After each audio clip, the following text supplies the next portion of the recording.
Hi, my name is Brianna Dietrich, and I'm a community educator for the Women's Center of Beaver County.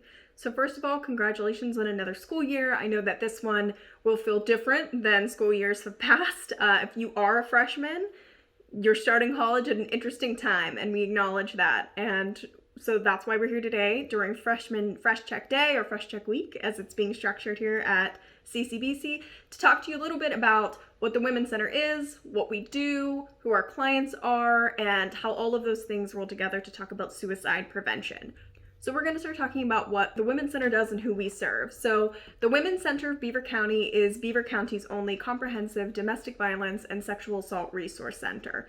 So that's a mouthful, but what that basically means is that we are the county agency, we are the organization that's local to you or local to CCBC that provides free of cost services to victims and survivors of domestic violence, sexual assault, child abuse, and sex trafficking. Our name is the Women's Center of Beaver County. It's more than 40 years old, and at the beginning of our time, when we started as a grassroots organization more than 40 years ago, we only served cis women in our communities escape from domestic or dating violence. Now, 40-some years later, our services have expanded to reflect the community that we serve, and so any woman, man, child, trans person, non-binary folk, people in LGBTQ+ relationships, same-sex marriages, anyone who has been victimized, who has experienced dating or domestic violence or sexual assault is welcome to use our services. We are a judgment-free zone. I know that we're speaking to a college group, and so when I was in school, I know we had a lot of international students, folks who didn't speak English as a first language. So I want you to know that we do have translation services available. So if English isn't your first language, or if you don't speak English at all, our services are still available to you using those translation services. So some of the things that the Women's Center does: we have free therapy and counseling for adults and children. We have shelter, should that be something that you need. We have court advocacy, so that is a group of people. We have a wonderful team of people who work inside of the Beaver County Courthouse who are there to help you fill out the paperwork for something like a PFA, a protection from abuse order, and to support you throughout any sort of paperwork, filings, trials, hearings that might have to go on. We also provide things like 24-hour on-call services. So 24 hours a day, every single day of the year, should you find yourself in need of medical assistance due to an issue with physical abuse or dating violence, or should you find yourself in need of emergency assistance for a rape evidence collection kit, we can meet you at the hospital. We will meet you there if you want us to. It's completely voluntary, but should you want an advocate to sit with you, to explain what the doctors are telling you and what might happen, and to provide that immediate crisis counseling, that immediate support that you might need in that moment, that's something that we offer as well, again, completely free of charge to you. Some other services that we do are what I'm doing right now. So I'm a community educator. Our goal is to make as many people in our local community know what dating violence is, what sexual assault is, how it works, how it happens, how it's allowed to continue, and what we can do about it. So again, back to those feelings of helplessness and hopelessness that people might be feeling if they're considering suicide. Our job as community educators is to let people, as many people, know about these crimes, about these situations, and about this trauma, so that when somebody who's going through it feels like there's nowhere else to turn and that nobody will understand, we make sure that that's not true, that people do understand and that they know what is happening in a relationship that's unhealthy, what somebody who experienced sexual assault might be feeling and thinking and going through. So I'm going to pop up here. This is called the Power and Control Wheel.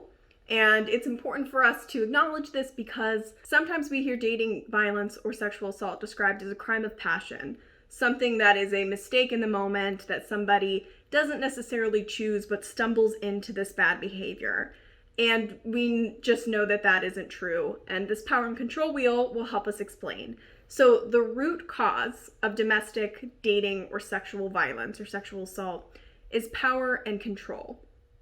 We are living through a very unique time at the moment that has really shaken up our ability to go about the world in the ways that we normally do or the ways in which we would choose. A lot of folks are isolated at home with family members, parents, or dating partners that maybe they weren't necessarily ready to move in with, or the situation is prolonged and they might not feel that they have the ability to get out or to leave. So we're going to start with emotional abuse, talking on this power and control wheel. This sense of isolation that we all are feeling, and the fact that we are choosing to, there's a state mandate, stay-at-home order if possible. A lot of us are still working from home. Many of you might be taking your classes virtually this year. This sense of isolation that we're all collectively living in is something that survivors of sexual assault and dating violence deal with regularly. This idea that we are alone, that we're trapped in a situation, that the people who are, within our four walls are the only people that we have in that moment.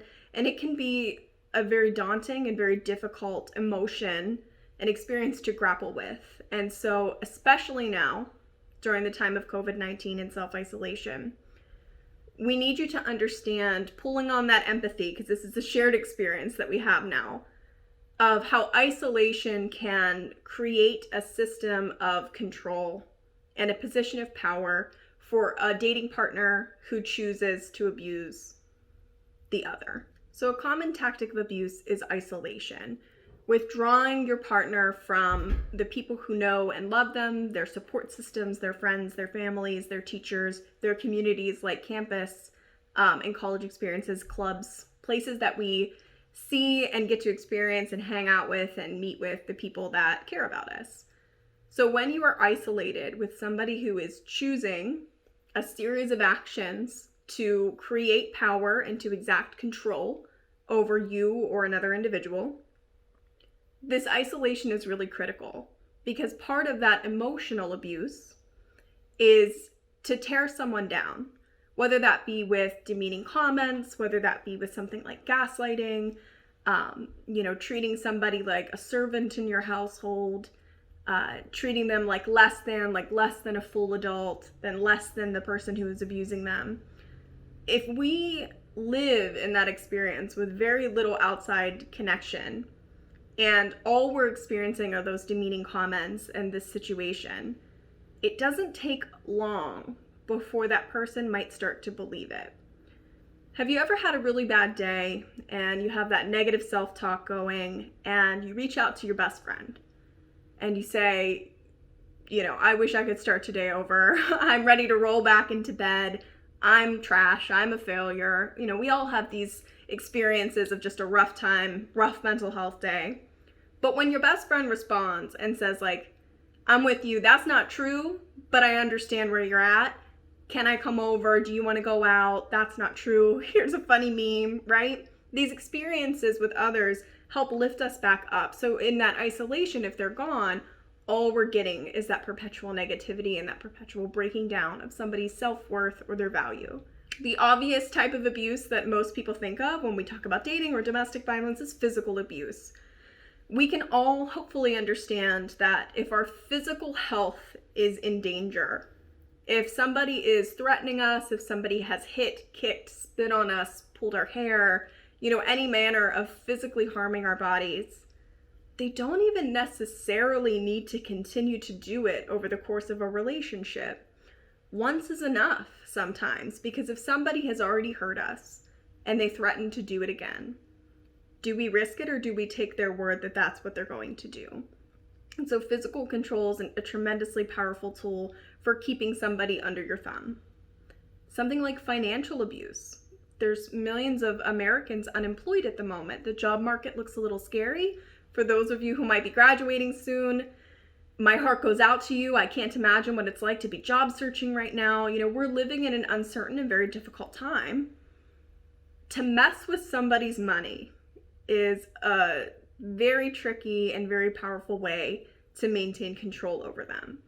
Because I think we can all understand you're probably not going to get very far without it. Somebody who chooses to abuse their partner through financial abuse, whether that be coming to their job and causing a scene so that person gets demoted, a demerit, or fired, whether that be taking away access to transportation for them to get to a job, sabotaging internship opportunities, making a lot of loud noises or otherwise distracting from somebody's virtual interview, because that's a reality for a lot of us at the moment, pulling the plug on the Wi-Fi. There's a lot of ways that people can mess with your money.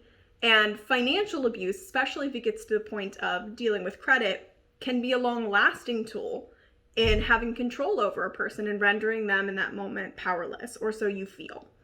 Other types of abuse, there's mental, emotional, physical, financial. If you have children with your partner, I know that CCBC has a large mix of students. It's a very diverse population. If you are a non-traditional or older student and you have a partner and children, or children in a house or something like that you have to maintain, we can all understand the responsibilities and the love and the care that we would have to our family or children or the people we take care of in our daily lives. So using the children or using those dependents as pawns in a game can be a critical tool. There's lots of different ways that this can look, can feel, and can happen. Similarly with sexual assault, the involuntary taking from someone, this idea of violating or shattering their sense of safety and self. All of these experiences create trauma. Trauma is potentially lifelong. It's something that we all have experienced, I'm sure, in some way or another. But the important thing to know about trauma is that there is a way out. There's a way to healing. And the experiences that we have in this trauma and this impact on our mind and our ability to think, to act, what we believe, and to function is very valid and very real. There is a real lived experience of trauma that we don't want to ignore or otherwise push to the side. What we want you to know in a conversation about suicide prevention is that these feelings can be and are temporary. And there is community support available. You don't have to feel hopeless or helpless.